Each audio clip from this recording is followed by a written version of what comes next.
అసలు మన పూర్వీకులు ఎందుకు అంత స్ట్రాంగ్‌గా, బలంగా, ఆరోగ్యంగా ఉన్నారు? మనకి ఇన్ని డెవలప్‌మెంట్స్ వచ్చినా కానీ, ఇన్ని అందుబాటులో ఉన్నా కానీ, మనం ఎందుకు అనారోగ్యం పాలవుతున్నారు? ఎందుకు ఇంత వీక్ అవుతున్నారు? నిలబడ్డ చోట కూలబడితేనే కాళ్ళు, చేతులు విరిగిపోతున్నాయి. అంత బోన్స్ గుల్లగుల్లగా అయిపోతున్నాయి. ఎందుకంటారు? నేనొక చిన్న ప్రశ్న అడుగుతా చెప్పండి. మీరు రోజుకి ఎన్ని సార్లు తింటున్నారు? మీరు ఆకలై తింటున్నారా? అలవాటుగా తింటున్నారా? టైమ్ పాస్ కోసం తింటున్నారా?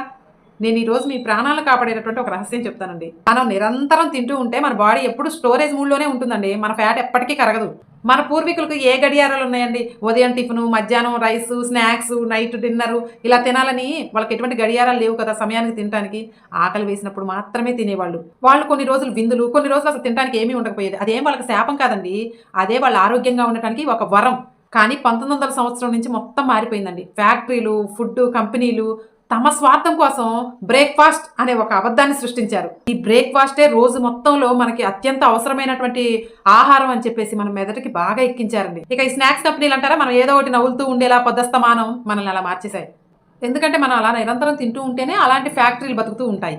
మన బాడీలో ఆటోఫాగీ అని ఒక అద్భుతమైన శక్తి ఉంటుందండి. మనం ఎప్పుడైతే తినటం ఆఫ్ చేస్తామో అది అప్పుడు నిద్రలేస్తుంది. దాని పనేంటో తెలుసా? మన శరీరంలో ఉన్నటువంటి వేస్ట్‌ని, వ్యర్థాలను, మలినాలను, రోగాలను శుభ్రంగా నేచురల్‌గా రిపేర్ చేసి వాటన్నిటిని బయటికి పంపించేదే దాని పని. కానీ మీరు ఈ శరీరానికి గ్యాప్ ఇస్తేనే కదా! దాని పని అది చేసుకోవటానికి. మీరు గ్యాప్ ఇవ్వకపోతే లోపల లోపలే కుళ్ళిపోయి మనం రోగాల బారిన పడుతూ ఉన్నాం. ఉపవాసం అంటే ఆకలితో అలమటించటం కాదండి. మన లోపల ఉన్నటువంటి అగ్నికి పని చెప్పటం. అదేం చేసిందో తెలుసా? అలాంటి వ్యర్థాలను, రోగాలనన్నీ కూడా కాల్చేస్తుంది. మన పూర్వీకులకి ఎటువంటి జిమ్ములున్నాయండి?